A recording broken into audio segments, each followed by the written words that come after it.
So, fellas, Thompson back at the gym. And today, boys, we got upper body session. But guys, just want to come on and say this workout is probably going to be completely, probably going to go voiceover here. Got nobody else to film, so, we're just going to go in there and do stuff. But what I want to talk about was so this is supposed to be week 3 of my last, 3-week phase, but completely reset everything, completely went through, re-looked at my accessory lifts, and what I decided was, pre-workout hiccups, boys. What I decided was, I was kind of going through a time there where I was pretty stagnant, not going to lie, these past couple weeks. I was sick a couple times, kind of a sign for a deload, but I don't really want to deload, and I feel better lately. But what I did was just go back through, reset, restart, everything, starting fresh now. And what we pretty much did on my banded speed work and things like that, we're going to drop the weight down a little more, come back, try to be more explosive. Because I was stalling there. Like I'd progressed for like 2 weeks, and it just get like way too hard for speed work, especially on my box squats. And then, for bench, it was all right. It's not like terrible, but not as fast as it should be, and it was just harder and harder to progress. I'd feel dead, like I'd hit my squats, I'd max out, whatever, but then I'd go in and I'd hit my accessories for squats, so like my volume work on squat, and I'd just be absolutely just done. And then workouts were tough. Like it was just like, man, I'm gassed. So we're gonna reset. It's kind of like a schedule. It's almost like designed like a deload, because obviously when we're starting off, we're going to have a little better recovery and things like that. We're doing more reverse hypers, more mini workouts, so to say, to help recovery. Yesterday, did reverse hypers. You guys see my Instagram story. And I feel like a new man. Like, just after doing them, like I was sore as hell from deadlift day. Going on my off day, hit maybe 5 sets of 20 with whatever. I don't even know how much weight we had on there, but reverse hypers, and got a back pump, glute pump, hamstring pump, and afterwards just felt loose, just felt better. So I'm going to start doing that more. And we're going 100% now, boys. SCODEM mode, so enjoy the workout. All right, fellas, what's going on? It's honestly over a week, just a little bit over a week, since this work. Actually, 1 week. Yeah, 1 week since this workout was filmed. So finally getting around to it, finally editing. Lost my SD card, little device that plugs in my computer so I can get the files on. So we have 3 videos coming out here soon that have already taken place. This is the first one, so hopefully I get them up over the next 2-3 days. But this is a week old. Right now we're warming up on bench, as I said, upper body voiceover workout. And today's max was a banded pause. The goal is 265. As you see right here, warming up. And guys, one thing what I like to do is if I hit a new banded max, I know for sure that my 1 rep max has gone up. So when it comes to upper body, I don't do this too much with lower body right now. In my rotation, the 3-week or 4-day-a-week conjugate upper lower is I like testing my band, before I test my actual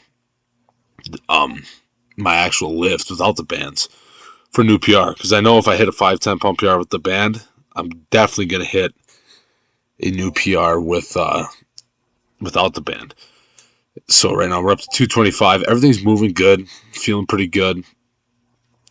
This 245 right here moves great.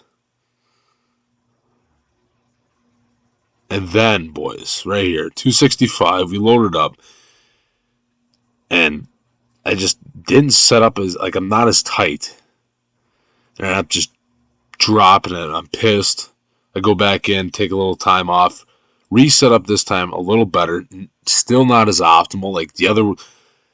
The workout after this, see, this one was closer. It was close, but the band just tugs on these. And my setup wasn't as tight. And then after this, anyways, at the 285, without the band, just out of pure pissed offness. Just to retain some confidence. But what I was going to say, guys, about the bands is, and all max lifts, you have one shot pretty much at them. And with bench, setup is so technical. If I'm not as tight and as in position as I need to be, that's 5-10 pounds right there. And this is true. Anybody who benches a decent amount is going to know that. If your setup is off a little bit, it kind of becomes a Larson press, and your Larson press is it's always going to be, you're not getting as optimal force transfer. And if I would have set up the first time correctly, I think I would have had 265. I think I would have had it the first time. The second time around, obviously, you're fatigued from the first time, and so on and so forth. But now, right now, we move into accessory work. As I said, I switched everything up, and I went back to pause with 225, 4 sets of 9. Just just your simple pause bench. And I was doing 4 sets of 8, so this time we're going to run it through 225 is what we started with, and we're going to run it up to 235. Actually, already hit yesterday, hit my second, or week 2 of this routine that you're going to watch right now, and hit 230 for a 4x9 pretty easily. So we have 235 left, and that's all good. It's all good to see. On this day, I remember after failing, I really emphasized my pauses, really just focusing on being as explosive as possible out of the bottom. And it's really, it felt good. Chest was sore as can be, and lately chest has been like super sore. Obviously, I switched everything up, and I just need to be more powerful out of the bottom half. My triceps are good. My triceps can lock a lot. As you guys can see, the bar starts off slow, and then the lockout is pretty quick. So, and that was a super long pause there, just emphasizing that a little more. But yeah, it was kind of more, I switched everything up. We're still hammering the triceps, but I have to get stronger at the lower part of the lift. I got to be faster out of the bottom, bring more speed out of the bottom, because my sticking point is, 2-3 inches off the chest. So if I can get more speed out of the bottom, I'm going to blow through that sticking point. And right here, as you guys can see, I've always been, ever since that small routine, I've been doing rowing every single workout. Not as much volume as on my upper days as my lower, but we're still getting some in there. Those some high rows. You'll see them again in a minute. But this is the second round of my accessories. We're doing incline. This is a less steep incline with the 70s. And I honestly can't remember what I end up hitting here. I think it's somewhere around 8 to 9.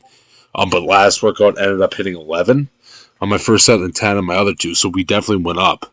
It's feeling better. And guys, I'm telling you, my chest has absolutely been fried. And that has been the goal lately. So I'm happy with the switch that I made. But yeah, here you're going to see those high rows again. And guys, what I notice about these is really, really fries the upper back. But also, since I started doing them, the delts pop from these. And I think next time around, I'm going to run a phase of 135 for sets of 20 just to try to get, or maybe even 185 for sets 12 to 15, somewhere in there. We'll see how it feels and things like that, because right there, that was 225. We're doing sets of 9 pretty easily. And really liking those, man. My upper back has been absolutely fried this time around. We upped the rolling volume on my lower days too, but those always have great carryover. And obviously, guys, upper back is important for everything. Obviously your bench press, your squat, your deadlift. Your back strength is huge. You got to have more volume when it comes to that particular area, in my opinion, than anywhere else. And this is another set. We did 3 sets of these, so we're doing 3 sets of. Pretty sure it was 9 to 10 this time around, because this week it was all 1 set of 11, 2 sets of 10. I don't even think we hit 10 that workout. But then again, we move over to these tricep extensions, guys. Direct tricep work. Best decision I made when I started doing it. Bench finally started taking off, especially guys like me. Long. I don't even know. A humerus bone. I'm not sure. I'm not a scientist, not a doctor, boys. But between my elbow and my shoulder, as you guys can see, that's a long, long bone. So my leverage is long arm benchers, all tricep. Heavy benching in general. When it gets heavy enough, it's 80% tricep. So you got to start hitting your triceps if your bench is lagging. This is the only reason I hit 315 finally. Got my bench over in the 300s is tricep, direct, heavy tricep work. That was 35. We did 3 sets of 13 that day. Then we superset these with these rear delts. I'm only showing 1 clip of these. Just super, super high rep for rear delts. And the thing is, your rear delts get worked on a lot of rows and things like that, but I think it's always good to hit them directly with a ton of volume. Tons and tons of volume. Obviously that small of a muscle doesn't really have, there's no cap on how much volume you really can do for shoulders, in my opinion. Like, it's really hard to get your shoulders sore. You get them sore, but like, I mean, they can handle a lot. And as you can see here, we're doing single arm lateral raises, working on the side delt, along with the rows and things like that. This is just kind of to cap it off at the end of the workout, build up the delts a little bit. These were tough. I think we did 4 sets of like 25 to 30. Obviously kind of hard to keep track and sped up. I'm not going to count every rep. But I remember last workout, that's what I did. I actually upped the weight. I think I got 20s here. I upped the weight to to 25s. And then after that, just did a little more tricep because I just wanted to hammer them. Boys, sometimes you get in that mindset, you just get pissed off about things, and you wanna improve. You just start moving more and more weight, more volume, the better. Especially as long as you can recover from it. So I just hit a couple sets of these, like 2 sets of 15 at the end. Then fellas, checking out the physique, about 224 pounds right now. This computer better not die. Better not die right now. Come on, boys. Come on. But yeah, we're about 224 pounds, fellas. And I got to stop this video before my computer dies because I don't want to re-edit this. I got to save it. So, anyways, guys, thanks for watching. Stay tuned. More videos, more entertaining videos. But that's just a little update on progress on my routine right now. So, thanks for watching. See you next time.